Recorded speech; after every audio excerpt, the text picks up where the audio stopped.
Hello, everybody. I hope your spring breaks are off to a really good start. I know mine has been. You're all preparing slash maybe already have delivered your sermons or working on your illustrations. So I'd like to share one of the three illustrations that I've come up with for my sermon. This is more supposed to be an introductory illustration, so it's meant to be read right after scripture. More specifically, my scripture, which is Colossians 1, 9 through 11. Some of you guys have that same verse, and I'm very curious to see what you guys have done with your illustrations. But without further ado, it'll be kind of like I will read my scripture to you, and then you'll sort of be able to see how I jump right into the sermon from there. So you'll be kind of like a part of my audience at that point. So let me read scripture, and then I'll jump right into how I want to deliver my illustration from there. So let's get started. For this reason, since the day we heard about you, we have not stopped praying for you. We continually ask God to fill you with the knowledge of His will through all wisdom and understanding that the Spirit gives, so that you may live a life worthy of the Lord and please Him in every way, bearing fruit in every good work, growing in the knowledge of God, being strengthened with all power according to His glorious might, so that you may have endurance and patience. So, throughout the book of Colossians, Paul likes to give this message that the Colossians are in this battle of different philosophies and ideals that the world is trying to sway them from the gospel of Jesus Christ. And this ideal has kind of seeped into the church, and it has started to corrode and corrupt the foundation on which the church was initially founded, which is Jesus Christ. And Paul is trying to persuade them, no, remember where you've come from, remember your impact that you are making on this community. And I kind of want to turn that head and make it a little more understandable for you guys, and maybe posed an idea that we've created a philosophy of self.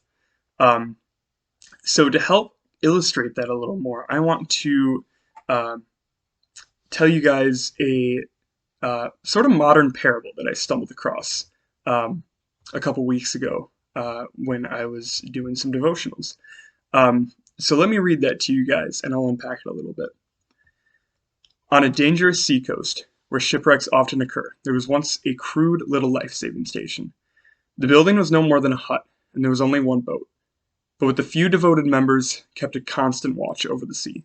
With no thought for themselves, they went out day and night, tirelessly searching for the lost. Some of those who were saved, and various others in the surrounding area, wanted to be associated with the station, and gave their time, money, and effort to support the work. New boats were bought, and new crews were trained. The little life-saving station grew. Some of these new members of the life-saving station were unhappy that the building was so crude and poorly equipped.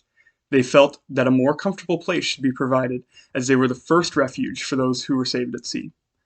They replaced the emergency cots with beds and put better furniture in an enlarged building. Now, the life-saving station became a popular gathering place for its members, and they decorated it beautifully and furnished it exquisitely, because they used it as sort of a club.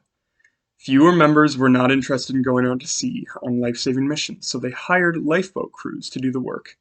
The life-saving motif was still prevailed in the club's decoration, and there was a memorial lifeboat in the room where the club initiations were held.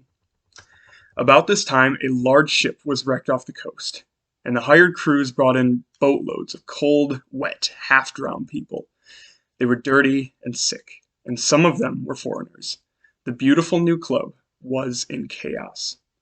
Immediately, the property committee hired someone to rig up a shower house outside the club where victims of the shipwrecks could be cleaned up before coming inside. At the next meeting, there was a split in the club membership. Most of the members wanted to stop the club's life-saving activities because they felt that they were unpleasant and a hindrance to the normal social life of the club. A small number of members insisted upon life-saving as their primary purpose, and pointed out that there was still a life-saving station. The small group's members were voted down and told that if they wanted to save lives, that they could begin their own life-saving station down the coast. They did.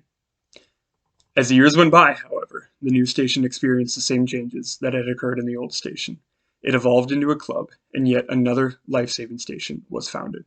History continued to repeat itself, and if you visit the seacoast today, you will find a number of exclusive clubs along that shore. Shipwrecks are frequent in these waters, but most of the passengers drown. I want to reflect a little bit on the point of why we gather here on Sundays, why we do the things that we do, why we put the ministries in place that we do. And our foundation, put on Jesus Christ, can somehow get a little bit blurred. And like the Colossians, sometimes we are letting these ideals and philosophies corrode the foundation of what we have built our church on.